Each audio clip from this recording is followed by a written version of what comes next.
to pay Pag-ibig MP2 using GCash, a tutorial video for beginners. Watch this.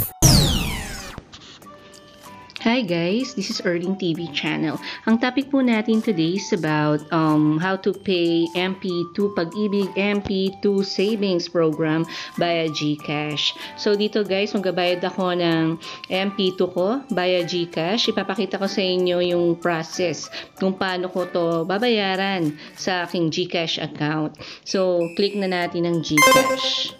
So, dahil magbabayad tayo ng aking Pag-ibig 2 modified Pag-ibig 2 or MP2 savings program, ang gagawin po natin ay gagamitin natin ang GCash account ko para masettle ko po yung for the month of January 2024.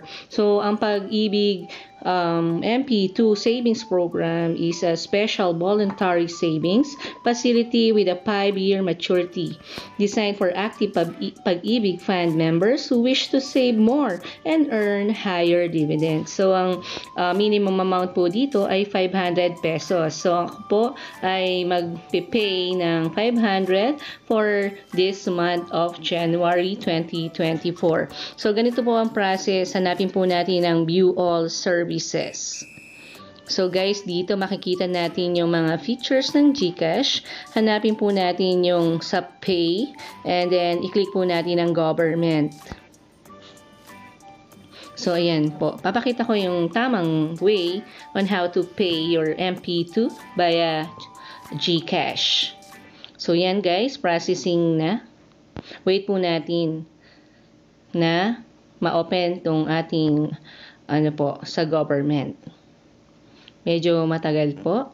Kailangan po pang nagbayad ka, may wifi ka. Ayan. So, nandito na tayo sa ating government services. Hanapin po natin dito ang Pag-ibig. Pag-ibig. So, check natin guys. Ituturo ko sa inyo yung proper way na paggamit nito.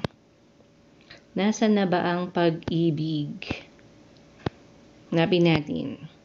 So, yan guys, nandito na tayo. Nandito ang Pag-ibig icon. May tatlong icon yan. Kung ikaw ay sa voluntary, ay napipindutin mo yung unang icon. Kung ikaw ay Pag-ibig OFW, yung pangatlo. And then, kung ikaw naman ay isang employer para sa ESRS, pindutin mo yung pangalawang logo ng Pag-ibig. Dahil tayo, voluntary tayo, no? Pipindutin natin itong first icon. Click mo yan. So, ito mag-a-appear. Pag-ibig pay bills, posting period within 3 business days. So, ito yung mga i-input natin. Amount, the type, account number, the period covered to, email address. Try po nating mag-pay ng 500 pesos. And then, select mo ang type, Pag-ibig, modified Pag-ibig 2 savings. Ang maganda dito, hassle-free, no? Hindi na tayo punta sa mga bayad center, sa mga over-the-counter. Dito lamang ay pwede na po tayo mag-settle.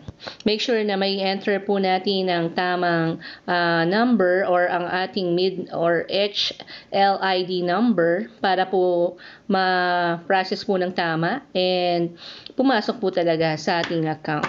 So, enter po natin yan later. So, dito muna tayo sa number. Ayan. So, i-enter ko yung number ko. Ayan. So, guys, dapat tama po yung ma-input nating mid number. So guys, ang remember po, no, ang Pag-ibig MP2, gagawa kayo ng another account nyo aside dun sa inyong contribution. Ito kasi sa savings to eh. Ayan. So, double check ko lamang po yung aking number para at least hindi masayang yung aking ibabayad dito. Ayan, covered period from January tayo. January 1, 2024. From 2 January, ayan. So, okay lang natin yan. So, yan na guys, meron na tayo ditong period cover and then i-enter na natin ang ating email address.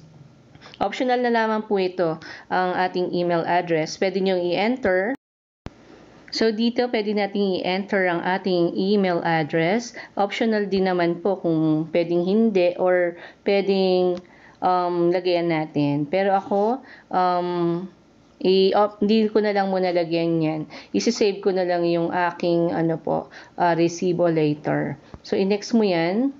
And then, nandito na ang confirmation from Pag-ibig Pay Bills. You're about to pay 505 using your GCash. Total bill of 500, service fee of 5 pesos. And then, type mo ay modified Pag-ibig to savings. And then, your account number, period, cover, ayan. After mong ma-check, i-click mo na ang confirm.